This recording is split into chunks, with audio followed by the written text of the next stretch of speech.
Hello बच्चों। तो आज हम क्वेश्चंस करने वाले हैं क्वेश्चन नंबर 106 से। तो लास्ट वीडियो में जो हमने बच्चों क्वेश्चन किए थे वो क्वेश्चन हमने किए थे 105 तक। तो बहुत सारे क्वेश्चन किए थे हमने। अब जो क्वेश्चंस होने वाले हैं उन क्वेश्चंस में हम देखेंगे कि परसेंटेज यील्ड क्या होगी और परसेंटेज इम्प्योरिटी क्या होगी कंपाउंड में, तब जाके हमारा प्रोडक्ट क्या फॉर्म होगा या उस तरह की प्रॉब्लम हम इसमें सॉल्व करने वाले हैं। तो देखते हैं क्वेश्चन नंबर 106 कहाँ से स्टार्ट होता है और क्या बोल रहा है। तो 106 क्वेश्चन क्या बोल रहा है। Some older emergency oxygen mask containing potassium superoxide K2 which reacts with CO2 and water in exhaled air to produce oxygen according to the given equation. If a person exhales 0.667 gram of CO2 per minute, how many grams of KO2 are consumed in 5 minutes? Okay. तो according to given reaction हमें क्या दिया गया है कि जो CO2 है ना, पर मिनट CO2 के लिए एक्सेल करने के लिए हमें कितना KO2 कंज्यूम होता है। तो हम कहाँ से इसको निकालेंगे, पहले तो हम रिएक्शन से निकालेंगे। तो फिर से एक बार क्वेश्चन समझ लो क्या है बच्चों। KO2 which reacts with CO2 यानी जो हमारा पोटेशियम सुपर ऑक्साइड है वो कार्बन डाइऑक्साइड के साथ रिएक्ट करता है and water in exhaled air to produce oxygen according to the given equation, और ऑक्सीजन प्रोड्यूस करता है नीचे दी गई इक्वेशन के अकॉर्डिंग। तो हमें क्या पूछा गया है। If a person exhales of 0.667 gram of CO2 per minute, यदि कोई व्यक्ति पर मिनट कितना CO2 एक्सेल करता है 0.667, how many grams of CO2 are consumed in 5 minutes. तो आपको पूछा गया है कि रिएक्शन के अकॉर्डिंग अगर पर मिनट में 0.667 ग्राम ऑफ CO2 कंज्यूम हो रहा है तो 5 मिनट में KO2 कितना कंज्यूम होगा, आपको KO2 बताना है। How many grams of KO2 are consumed in 5 minute. तो अच्छा क्वेश्चन है, लिख लेते हैं सबसे पहले। KO2 H2 एंड CO2 की रिएक्शन है। KO2 H2O एंड CO2 की रिएक्शन है। किस तरह से रिएक्शन हमें दी गई है। 4K है, 2H और 4CO2। क्या दिया गया है। 4K 2H2O and 4CO2। तो हमारा फॉर्म क्या हो रहा है वो भी हम देख लेते हैं। ओके। तो 4KHCO3 plus 3O2। 4KHCO3 plus 3O2, ये हमारी रिएक्शन है। तो यहाँ से ना हमें मोल रेशियो मिल जाएगा बच्चों। क्या मिल जाएगा। मोल रेशियो मिल जाएगा। देखो यहाँ से हमें क्या पता चल रहा है कि 4 मोल KO2 के हैं और 4 मोल CO2 के हैं। हमें रिजल्ट से कोई लेना देना है नहीं, क्या फॉर्म हो रहा है क्या नहीं हो रहा है। ओके। हमें इस रिएक्शन से मतलब है रिएक्शन हमारी बैलेंस है ऑलरेडी। तो हमें करना क्या है, हमें ये देखना है कि पर ग्राम CO2 के लिए कितना KO2 चाहिए, क्योंकि हमें CO2 दिया गया है। टोटल CO2 क्वेश्चन में अकॉर्डिंग दिया गया है कि पर मिनट में जो कंज्यूम होता है वो कितना है 0.667 ग्राम। ये जो हमें दिया गया पर मिनट के लिए, किसके लिए है, पर मिनट के लिए। तो हम क्या करेंगे, टोटल 5 मिनट के लिए पूछा गया है तो 0.667 इंटू 5, टोटल कितना हो जाएगा। टोटल जो हमें निकालना है वो कितना हो जाएगा हमारा 5 मिनट में। तो ये हमारा हो जाएगा 3.335 ग्राम। ये टोटल CO2 है हमारा। अब इतने CO2 को कंज्यूम करने के लिए KO2 कितना चाहिए वो हमें निकालना है। तो how many gram of KO2 are consumed, हम क्या लिखेंगे, how many gram of KO2 are consumed, यही हमें निकालना है। ओके। तो टोटल 5 मिनट में इतना होगा। अब यहाँ से निकाल लो। देखो यहाँ से हमें कोई मोल रेशियो मिल रहा है क्या, क्या हमें यहाँ से कोई मोल रेशियो मिल रहा है। यस बिल्कुल मिल रहा है। तो देखो हम यहाँ से क्या करेंगे, हमें पता है 4 KO2, इसका मतलब हो गया कि 1 मोल KO2 के लिए 1 मोल CO2 चाहिए अकॉर्डिंग टू दिस रिएक्शन। तो हम बोल सकते हैं 39 मास किसका हो गया, पोटेशियम का, और ऑक्सीजन का कितना हो गया 32। ये हमारे पास टोटल कितना आ जाएगा, टोटल आ जाएगा ये हमारे पास 71। कितना आ जाएगा 71 ग्राम। कितना आ गया 71 ग्राम। और CO2 का हमें पता है 44 ग्राम, कितना होता है 44 ग्राम। तो क्या हम 1 ग्राम के लिए पता कर सकते हैं CO2 कितना चाहिए? बिल्कुल पता कर सकते हैं सर। तो देखो ये हमें कितना दिया गया, 71 ग्राम ऑफ CO2 कंज्यूम, कितना कंज्यूम करेगा, 44 ग्राम CO2। देखो 4 कॉमन है ना, तो हमने निकाल दिया दोनों से, 4 4 मोल। अब देखो 1 ग्राम कितना कंज्यूम करेगा CO2, 1 ग्राम CO2 कितने में कंज्यूम होगी, 71 ग्राम बाई 44। अब हमें पूछा गया है कि हमारी जो 3.5 ग्राम CO2 के लिए कितना KO2 चाहिए। तो हम कर देंगे KO2 required required for 3.335 gram CO2। क्यों, हमें 1 ग्राम के लिए पता चल गया, तो हम इसके लिए भी निकाल सकते हैं। तो हम क्या करेंगे, सीधा मल्टी कर देंगे। बोलो, सीधा मल्टी कर देंगे। 71/44 इंटू 3.335 ग्राम। इसको कैलकुलेट कर लो कितना आ जाएगा। एक सेकंड, इसको कैलकुलेट करते हैं। ये कितना आएगा हमारा,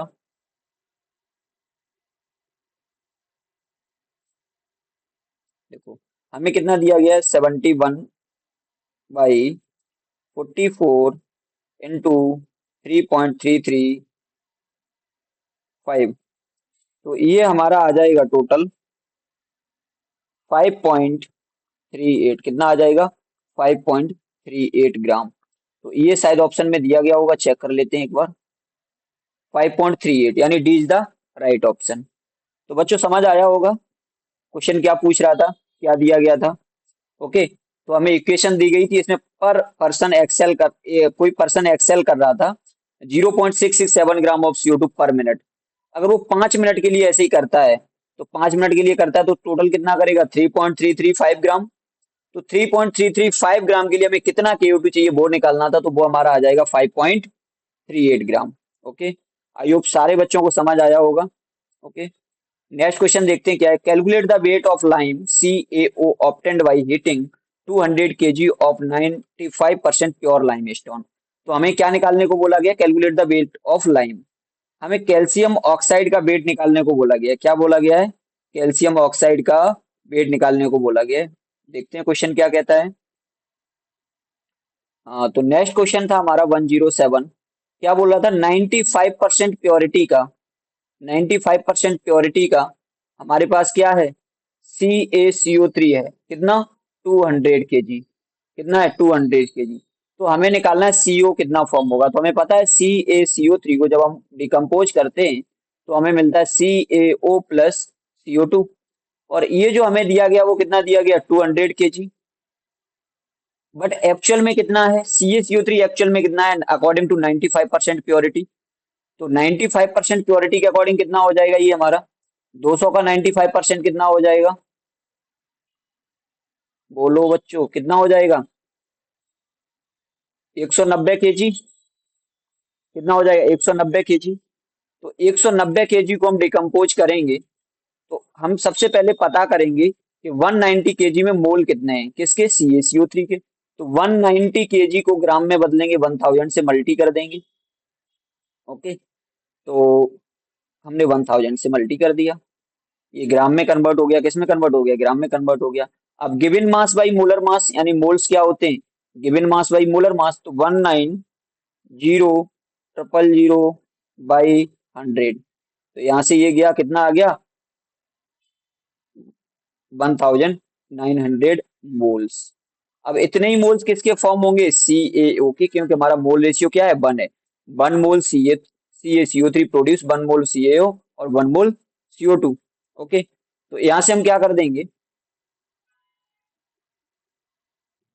into mass of 1 mole of CaO, हमारा कितना हो जाएगा, 56। जोड़ लेते हैं एक बार, CaO 40 + 16, ये हो जाएगा 56। कितना हो जाएगा, 56। तो 56 से मल्टीप्लाई कर दो, तो हमें कितना मिल जाएगा, 00। और 19 का 56 में मल्टी करो, कितना आएगा, तो ये हमारा कितना आ जाएगा,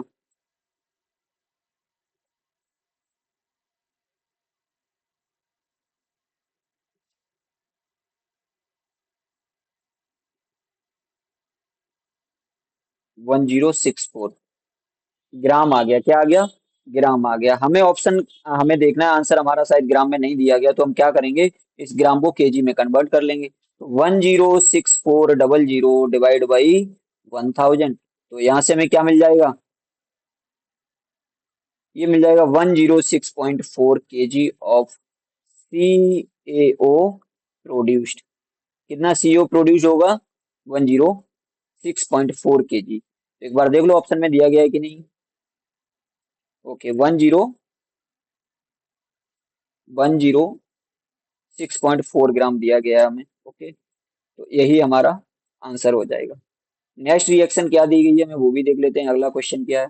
तो बच्चों समझ आ रहे होंगे सारे क्वेश्चन, आराम से देखिएगा और प्रैक्टिस करते रहो। जब हमारी बहुत सारी प्रैक्टिस हो जाएगी, हम क्वेश्चंस प्रैक्टिस करते रहेंगे, तो हमारे पीवाईक्यूज आराम से बनेंगे। और जब आप पीवाईक्यू बनाना सीख जाओ तो समझना आपकी तैयारी सही है, आपसे क्वेश्चन बन रहे हैं, इसका मतलब you are going on right track. Okay, हमें एक और बैलेंस्ड रिएक्शन दी गई है, देखते हैं क्या है ये, क्या कहता है ये question. Okay, for the reaction 2FeNO3 का whole thrice plus 3Na2CO3 tends to Fe2CO3 का whole thrice plus 6Na NO3।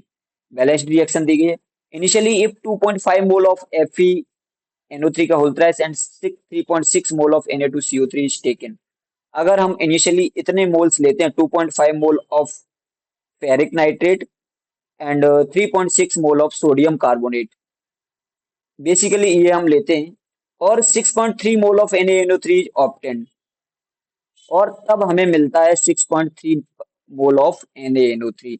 तो हमें पूछा गया परसेंटेज यील्ड क्या होगा, यानी कितना निकलना चाहिए और कितना निकल रहा है, तो इसी की हमें परसेंटेज निकालनी है, इसी को हम परसेंटेज यील्ड कहते हैं। यानी हमारी एक्सपेक्टेशन क्या है, according to reaction, according to reaction कितना निकलना चाहिए और निकला कितना है, तो इसको हम बोलते हैं परसेंटेज। परसेंटेज में जब निकाल लेते हैं ये डिफरेंस, तो इसको हम बोल देते हैं परसेंटेज यील्ड। क्या बोलते हैं? Percentage yield. चलिए कैलकुलेट कर लेते हैं इसको।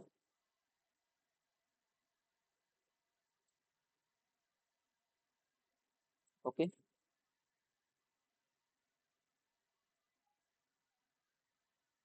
कोई बात नहीं। चलिए, तो रिएक्शन लिख लेंगे हम।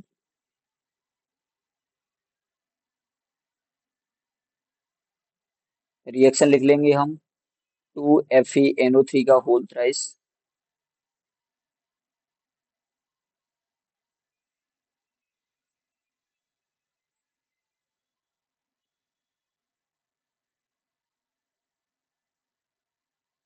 ओके, क्वेश्चन नंबर है हमारा 108। क्या है? 108।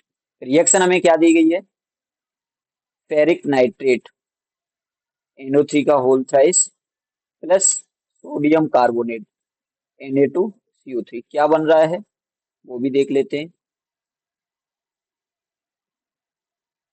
ओके, तो हमारा बन रहा है ferric carbonate and sodium nitrate, ferric carbonate and sodium nitrate, तो Fe2CO3 का होल थ्राइस प्लस NaNO3, ये 6 मोल बाई 6 मोल है, और ये 3 है, और ये 2 है, ऐसे ही है।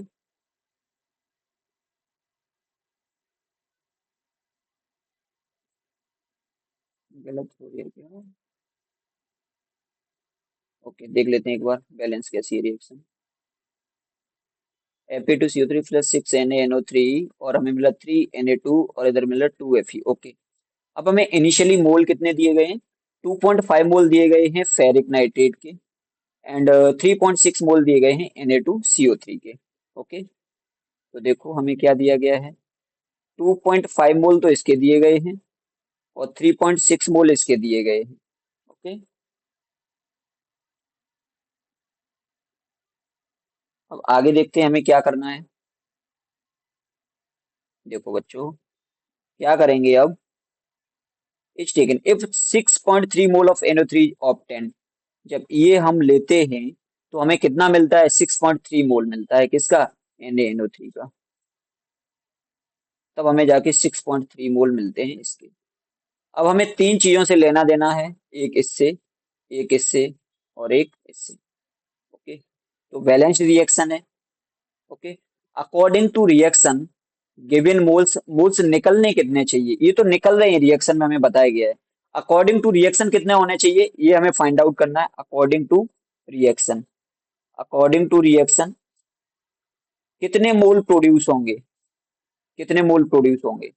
तो वो हम कैसे निकालेंगे, देखो पहले इनका मोल रेशियो निकाल लो और लिमिटिंग रिएजेंट फाइंड आउट करो। लिमिटिंग रिएजेंट कौन है, जो लिमिटिंग रिएजेंट होगा उसी के अकॉर्डिंग हमारे NaNO3 के मोल फॉर्म होंगे रिएक्शन में। ओके, तो अभी की सिचुएशन देखूं तो 2 मोल फेरिक नाइट्रेट और 3 मोल सोडियम कार्बोनेट जब रिएक्ट करते हैं तब जाके 6 मोल बनते हैं। क्या बनते हैं, 6 बनते हैं। ओके, तो यहां से हम क्या करेंगे, देखो अगर हम गिवन मोल्स को कॉफिशिएंट से डिवाइड करें तो रिएक्शन कितने टाइम होगी, 1.25 टाइम। और सेम जब हम इसको भी करेंगे तो ये कितने टाइम होगी, 1.2। तो हमें पता है कि जो हमारी रिएक्शन है वो किसके अकॉर्डिंग होगी, हमारी रिएक्शन है किसके अकॉर्डिंग होगी। देखो देखो 1.25 टाइम रिएक्शन हो सकती है इसके अकॉर्डिंग, और इसके अकॉर्डिंग कितनी हो सकती है, 1.2 टाइम्स। तो अब इनमें से पता करो आप रिएक्शन रुकेगी किसकी वजह से, यानी रिएक्शन स्टॉप हो जाएगी किसकी वजह से, रिएक्शन किसकी वजह से स्टॉप होगी। तो क्या दिख रहा है हमें यहाँ पे, हमें दिख रहा है बच्चों कि 1.2 टाइम ये है, तो 1.2 टाइम ये भी हो सकती है। अगर इसको हम 1.25 टाइम करेंगे तो रिएक्शन हो नहीं पाएगी, क्योंकि हमारे लिए शॉर्ट पड़ जाएगा किसका, NaNO3 का। ओके, तो यहाँ से हमें क्या लिख रहा है, क्या दिख रहा है कि इसके ना जस्ट डबल मोल प्रोड्यूस होने चाहिए इधर, रिएक्शन के अकॉर्डिंग कितने होने चाहिए, जस्ट डबल होने चाहिए।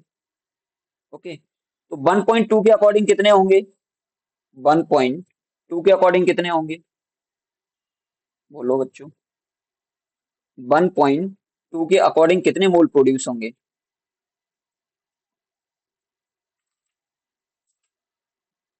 पता कर सकते हैं क्या हम। ओके, जस्ट डबल होने चाहिए, होने चाहिए कि नहीं होने चाहिए।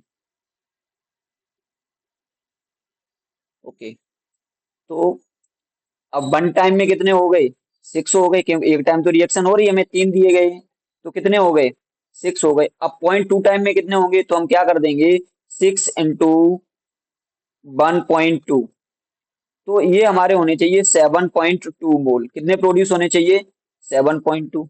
अब हो कितने रहे हैं, 6.3, तो इसी को परसेंटेज में निकाल लो, 6.3/7.2 × 100। तो ये हमारी परसेंटेज यील्ड आ जाएगी, क्या आ जाएगी, परसेंटेज यील्ड। तो ये हमारी हो गई परसेंटेज यील्ड, क्या हो गई, परसेंटेज यील्ड। यानी होने तो इतने चाहिए थे, 7.2 मोल प्रोड्यूस होने चाहिए, बट हुए कितने, 6.3। तो यही हमारी है परसेंटेज यील्ड, क्या है, परसेंटेज यील्ड। तो क्या हो जाएगा परसेंटेज यील्ड में, 6.3 डिवाइड बाई 7.2 × 100। तो ये हमारी जो परसेंटेज यील्ड निकल के आ गई वो आ गई 87.5%। कितनी आ गई, 87.5%। ये रिएक्शन की हमारी क्या है, परसेंटेज यील्ड है। ऑप्शन में देख लो दिया गया है कि नहीं आंसर, ये 87.5। Okay, C is the right option, 87.5%। Okay, same तरीके से हम ये क्वेश्चन भी कर सकते हैं। ओके, तो नेक्स्ट वीडियो में इस क्वेश्चन को करेंगे। ओके बच्चों, बाकी आप क्वेश्चंस ट्राई करते रहिए, बहुत इजी क्वेश्चन है ये। ओके। ओके।